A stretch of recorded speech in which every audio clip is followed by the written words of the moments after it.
Nearly a week past the deadline, Governor Cuomo and the Democrat leadership of the Senate and the Assembly passed a $212 billion budget, the largest state budget in history and $18 billion higher than the governor's proposal. In my humble opinion, there are no two ways about it. This budget is a runaway train of unsustainable overspending, misplaced priorities, and terrible new taxes. We are now number one in the entire nation in taxes. Even after a year in which New York State exceeded its revenue projections and received $30 billion in federal assistance, they couldn't practice the same fiscal responsibility that families across our state deal with every day. But I want to put all that aside for just a moment.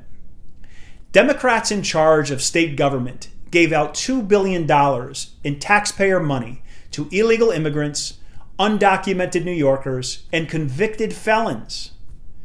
If you do the math, this equates to giving out up to $15,000 per person. That is enough money to hire 24,000 new nurses or 40,000 new teachers. It's 11 times more than we're spending to help our farmers. And my friends, it's 400 times more than we've spent to help our veterans. We could use the $2 billion to lower taxes for everyone, shore up the still failing unemployment system, or simply help close the growing deficit. But those in power can't see past their own political interests. Let me be clear about something. This pandemic has taken a toll on all New Yorkers, including undocumented individuals who are working in the great state of New York. No one is saying that these individuals don't deserve help. No one is saying these individuals don't contribute in some way to New York's economy. But ask yourself a question. Do they contribute $15,600 in taxes on an annual basis? Has any law-abiding, tax-paying, hard-working New Yorker received a check for $15,600 from the government in the past year? Who is doing the math behind closed doors?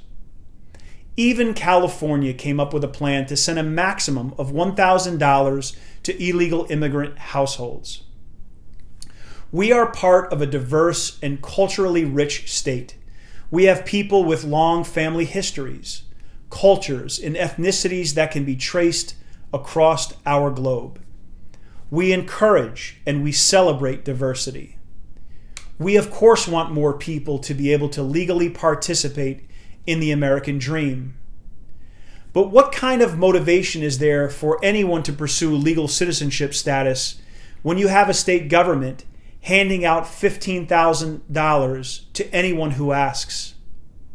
Is it not enough that we're giving away $27 million annually for free college tuition for illegal immigrants? We have to give away upwards of $2 billion on top of that?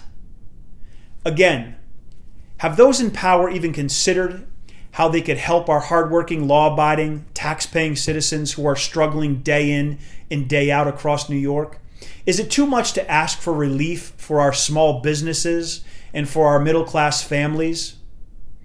Are New York middle-class families supposed to be grateful because their leadership threatened to take away the tax cut that they promised? After threatening to cancel this year's tax cuts, they suddenly restored them in the final budget. Well, that's great news, but we were never supposed to take them away to begin with. Leadership could have shown that they are capable of putting the people of this state before politics. Sadly, now that the budget has passed, we know that special interests on the far left hold more sway over Albany's leadership than everyday, hardworking New Yorkers. I want you to know that I will continue fighting for your interests. In the coming days, my team will continue reviewing the intricacies and details of this year's budget and provide more information to you on the good and the bad components of this year's state budget.